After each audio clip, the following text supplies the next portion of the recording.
Park Street Church is a stop on Boston's Freedom Trail.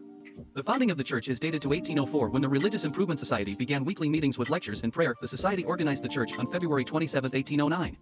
26 local people, mostly former members of the Old South Meeting House, wanted to create a church with Orthodox Trinitarian theology. The church's cornerstone was laid on May 1, 1809, and construction was completed by the end of the year, under the guidance of Peter Banner, architect, Benajah Young, chief mason, and Solomon Willard, woodcarver. Banner took inspiration from several early pattern books, and his design is reminiscent of a London church by Christopher Wren. Park Street Church's steeple rises to 217 feet, and remains a landmark visible from several Boston neighborhoods. The church was the tallest building in the United States from 1810 to 1828. For much of the early 19th century, it was the first landmark travelers saw when approaching Boston.